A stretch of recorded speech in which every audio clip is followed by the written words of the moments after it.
Hey everybody, welcome to the Marriage Channel. We're Brian and Tracy, and today's topic is actually going to be just for parents of grade school kids out there. Did you know that during the elementary school years, kids are developing competence and hopefully confidence as they compare themselves to their peers? This is based on Eric Erikson and his theory on psychosocial development, and he breaks down an entire life stage from infancy to death and these social constructs of these conflicts that we have to work through at each stage to develop into healthy individuals. And so looking at the elementary age kids, they're really wrestling with the idea of industry versus inferiority. And basically that's because now they're in school, typically, they're around peers.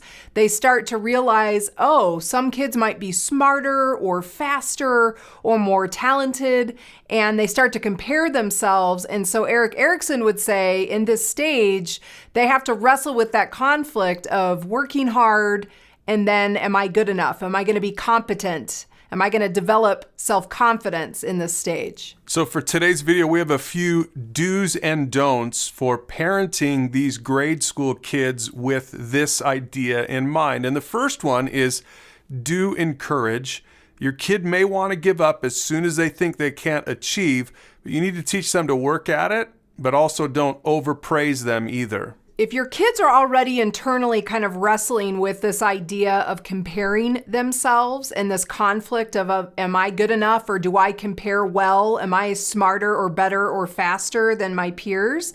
Then as parents, we just need to recognize, let's be encouragers in this season, right? That as our kids are kind of wrestling with that we're not piling on and making them feel worse about this inferiority complex they might develop if they don't feel like they are good enough. We also want to guard against not just overpraising our kids and saying they're the best and the smartest and the brightest, because then we could be creating an egotistical kind of kid.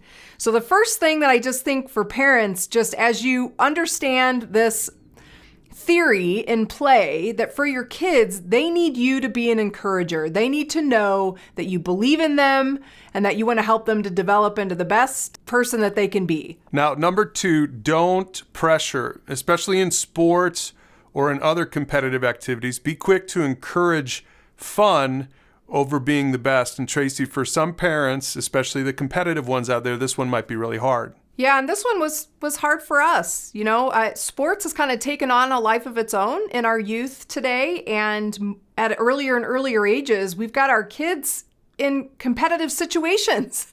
And so as a parent, I wish I had thought about this when especially our son was in this stage. He played basketball, and boy, if I had known that he was already internally struggling with some of these issues and this crisis, this conflict between working hard and being good enough and feeling like he can develop self-confidence, I would have done some things differently.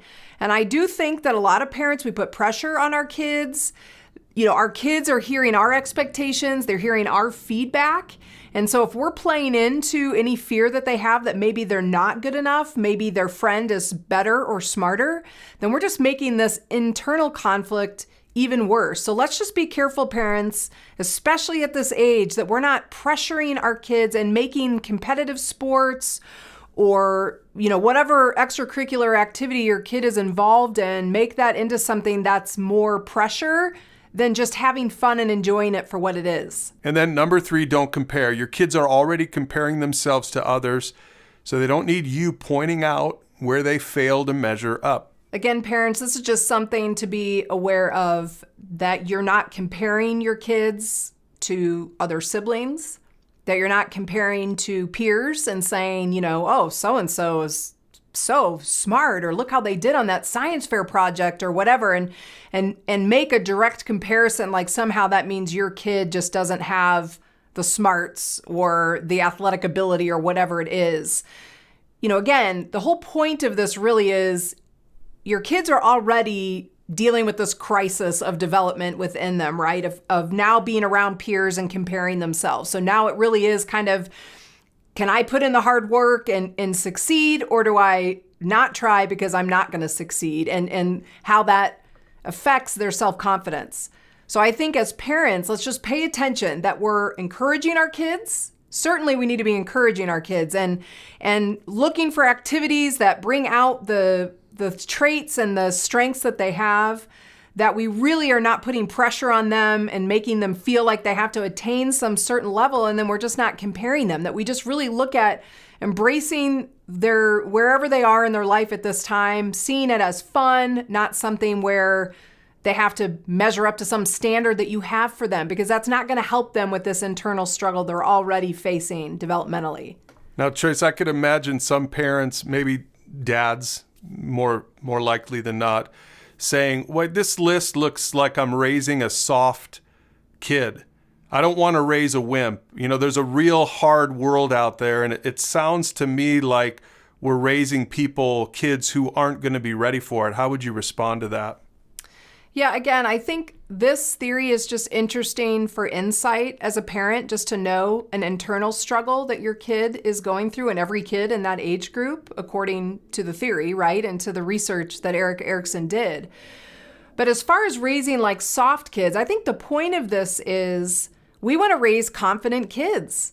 So the point of this is your kids are already kind of struggling with that internally. So how are we as parents responding to their environment? Are we adding and piling on to their lack of self-confidence because they feel like they're inferior? Or are we creating an environment where we encourage them, that when they fail or when somebody else is better, that we take the time to say, that's okay, some people are smarter than us. There will be people that are faster than you or stronger than you, and helping them work through that and develop their confidence in the things that they are good at, instead of just kind of going through the motions or ending up doing more damage, because our kids are already struggling with this at this age. They're already wondering, am I good enough? So talk through these 3 parenting tips for grade school kids with your spouse or with a mentoring couple, and use the questions down below to have the conversation.